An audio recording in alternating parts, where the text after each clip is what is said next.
there. We make the world.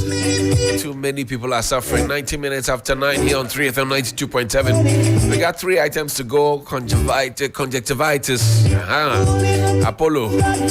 And then we'll get to talk to our orators, 5 of them. And then we'll do a quick stop over with the Director of Legal Affairs of the National Democratic Congress, private legal practitioner Godwin Eduji Tamaklo. Yeah, he's here in flesh and blood. Council, welcome. Good morning. How are you doing? Thank you. Congratulations to you. We haven't spoken since you got the big post. Yeah. So, Liga, Bossu. Bossu. For hours is one of service. Yes. But one of fans. Hours is one of fans. I will not begrudge you. You've seen the mischief your brother Courage is doing on. Kamla Kluche, don't mind him. He's not. Kamla, me, I won't talk. I get my day. Yeah. So, Johnny and your powerful producer, right. Where is he? Sixtus, yeah. He has to come and pay homage. You know, myself and Sixtus, we have a very long relation. Mm-hmm. When I was the legal advisor to the Legon SRC, they were the people who were always messing up the UG SRC. And I needed to keep him in check. Right. Yes. Or they'll come to GA meeting and hold GA meeting to ransom. We'll leave there like 2 a.m. Yeah, I remember my days, so I used to do so. Then I'll now walk from the SRC to Pent, where I was saying sometime 1 a.m. Every little thing they will raise objection, point of correction, point of information, point of order. They will file motion. Then they will file. He's always causing trouble. They will file motion. Then they will do addendum. At that time, Raymond Akwa was with Radio Universe, so he will be doing the reporting. He see his face. No, he tormented me. That's how he is. He tormented me. You pick up the phone and be calling, talking. No, he hasn't changed. Change for He's the gotten worse. Change for who? Please. we have a lot packed. We have a lot packed. Let's quickly get this done. So, congratulations to you. And thank you so much. Thank you so much. We are determined to make sure that the right thing is done. We're going to hold duty bearers to the fire of accountability, and we'll do that without fear or favor. Ken Ofori-Atta is standing side by side with the governor of the Bank of Ghana and all the others that you have planned the demonstration to kick out. He says, let's take our time small. What do you say? You see, Ken Ofori-Atta had decided to insult the intelligence of Ghanaians by telling us that he's standing by a lawbreaker. When you stand by a lawbreaker, who are you? Listen, the Bank of Ghana is created by laws. The Bank of Ghana is not a divine creation. It is established by law. So if you have a situation where you have a Bank of Ghana Act, Act 612, that Act 612 was amended in 2016. You understand? 918.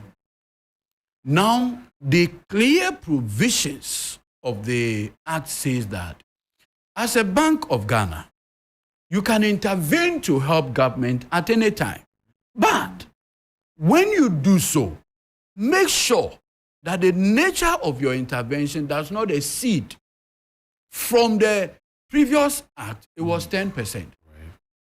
So if this year you made a total last year, you made a total revenue of, say, 100 billion Ghana cedis. The Act says that you can give government of Ghana 10 billion. Only. Not beyond that. Not beyond that. And say that there may be emergency. So you intervene. But when you want to intervene in terms of emergency, the finance minister, controller, and the governor must meet. And when you do so, you must inform Parliament. Consistently, from 2020, the Bank of Ghana gave Ken Ofori-Atta and his government 10 billion Ghana cedis. 2021, 35 billion Ghana cedis. 2022, 42 billion Ghana cedis. In fact, this year, as we speak, Bank of Ghana has given government in excess of 8 billion Ghana cedis. Meanwhile, the express provision of the Act says that you should not do more than 5%. So in 2016, the Act was reviewed. Okay, to 912 now. To 918. 918, sorry. From 612 to 918. And 918 amended the 612 by removing the 10% cap, reducing it to 5%. Each year, Ken Ofori-Atta is receiving in excess of 10 billion Ghana cedi from the Bank of Ghana. So when Ken Ofori-Atta says that he is standing by Governor Addison, it's an incestuous relationship. Because of what he benefits? Yes, it's incestuous. Because what Governor Addison has turned the Bank of Ghana to is a money printing machine for Ken Ofori-Atta. So all Ken does is to go, Addison, Mediabo, Minyesika, then printing, printing mano. And so between 2021 to date, because we lost the capital market, the international capital market, Addison now became the international capital market for Ken Ofori-Atta. Locally. No, where from that conversation? How did we get here? Because you see, every year when you do your budgeting, you look at your total revenue, then you plan your expenditure. Now you claim COVID came, right? So when COVID came, NDC MPP bipartisan, we went to Parliament and said, look, for the first time, let's take the stabilization fund. So we took $200 million from the stabilization fund. With the cedi equivalent, it gave you 1.2 billion Ghana cedis.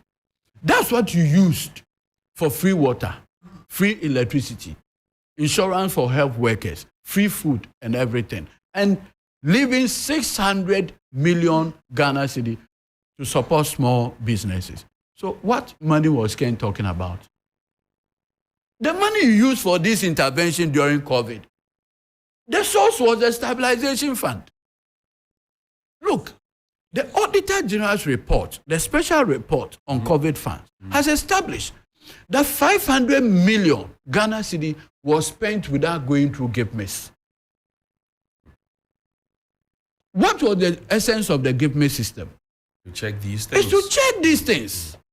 500 million was spent without going through GIPMIS. That's barefaced stealing. And who allowed that? Ken Ofori-Atta.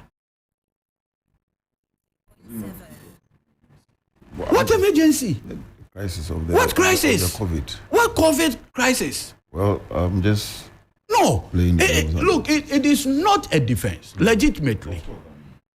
And you see, the painful part is that, look, Governor Addison, Jay didn't break the law once. He was doing it with impunity, consistently. Regularly. 2020, 2021, 2022. Was it COVID in 2022? Even this year, that he's been giving money to Ken Ofori-Atta. Is there COVID? Anyway. So you say that Ken is speaking the way he's speaking because of the incestuous relationship. I see. Well, today we don't have too much time. Forgive me. Now, you have also raised issues about the Electoral Commission. Sure. And how the limited voter registration is happening. The Electoral Commission has assured everybody that it will do a clean job and make sure that everybody gets to register. But we should come to a centralized point. You say no?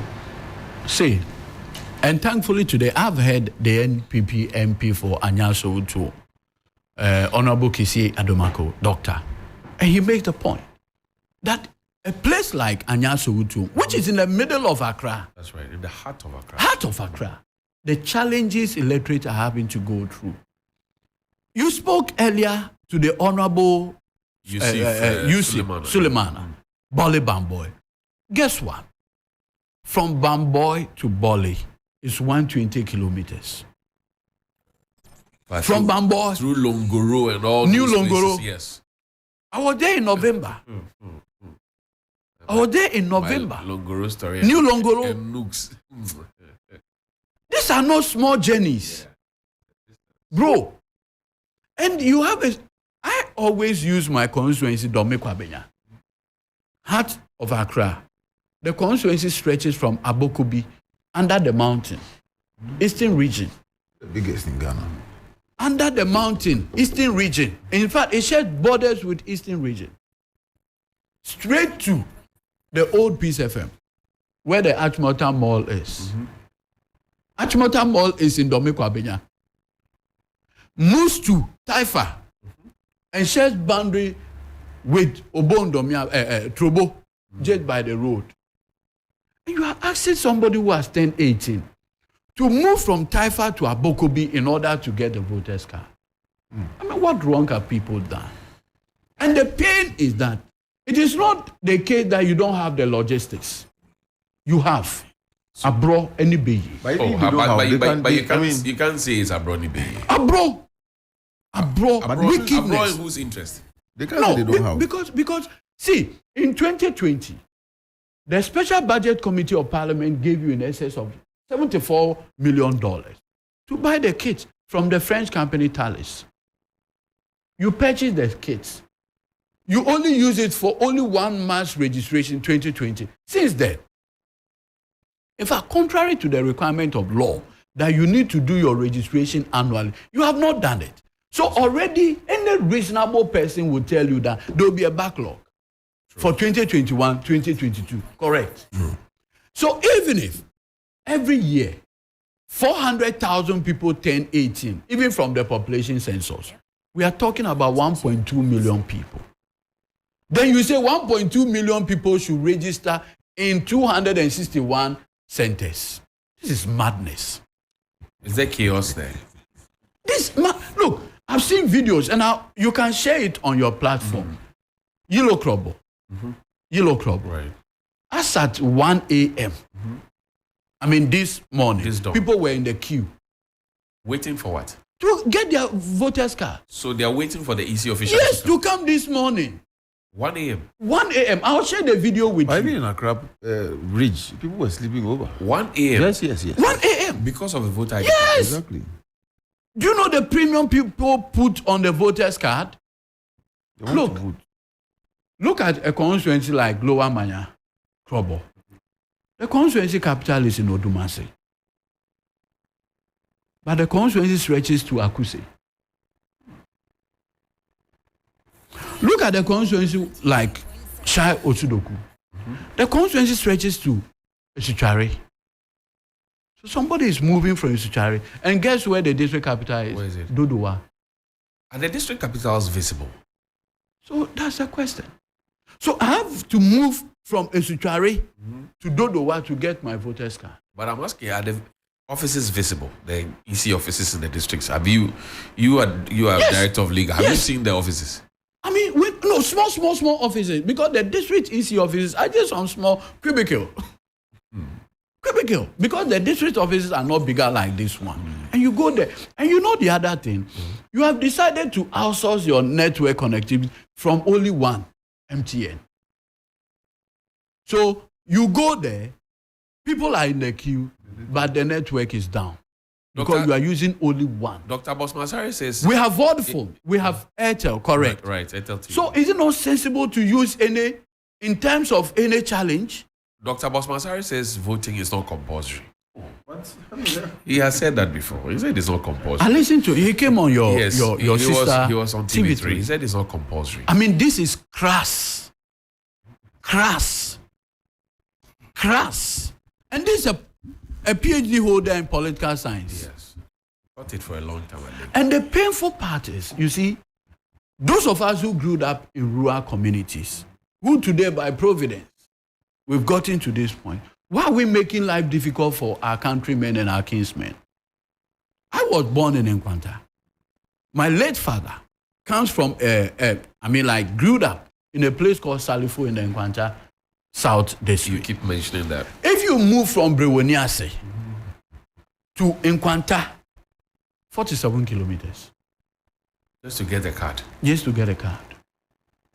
At whose cost? Your own cost. There's even a village, a town called Power and Kerry. To move from that place to Nkwanta is no joke. my mother's place, Karachi West, the island communities, to move from the island to Karachi itself before you can get your voter's card. Why? What wrong have people committed? But on election day, the voter... But you go there, you go... And do you know something even more sinister? Do you know something even more sinister? No. Because the registration is happening in the district office, the EC will now determine where to send the people.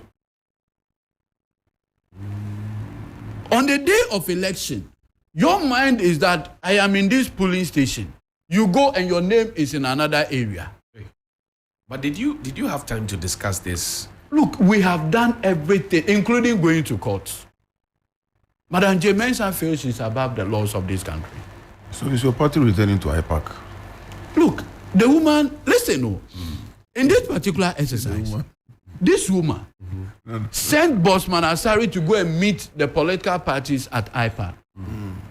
When they raised all the dynamics, Bossman said, well, this one, I mean, you've raised very substantial issues requiring consideration. The next time Bossman left, the boss was there saying that we are doing it in only the district offices. So she herself has said, listen carefully, that she is not bound by the decisions of IPAC. So why would you want to go and waste your time there? Let's wrap up the conversation. So what do we do now? You are in court, you want to demonstrate, you are talking, nobody's listening, people are complaining. What do we do now? First of all, like our demonstration, one of the things that we have said is that in the current economic challenges that we have, you cannot have a situation where you'll be spending $250 million on building headquarters. How much are we expecting from the IMF in November? $300 million. You have $250 million, you want to build headquarters. Are you serious? And this is what Ken Ofori-Atta says he's standing by. From all the available checks, the Bank of Ghana headquarters have been inflated by $91 million. Obi bottom. Whose pocket? The people who took that decision. I say go and read the Central Tender Committee findings on the increase. And you know the painful part. A contract is signed. You go to tender. You go to procurement. Procurement gives you authorization. Say the contract is worth, say, $180 million. The next time you come and say you have varied it to $250 million. Based on the approval that was given on the $180 million. So effectively, you have used the amendment process, the review process to circumvent. So it's like a barber accepting to give somebody a haircut and then you finish him. Or they bring a donkey and say, no, it's no longer a haircut. It's a head cut. He's moved the thing from haircut to head cut, not haircut. Did you have to go? The youngsters are waiting. Thank you very much. But that is the reality. And so this whole business that I'm standing by the governor is to protect the inflated BOG headquarters numbers. Okay. It's painful. Thank you. Director of Legal Affairs of the NDC, Godwin Ejudi Tamaklo. Well, see how we divide the time, the ones that's left. Yeah, though. To destroy everything they've done. The world knows the people as the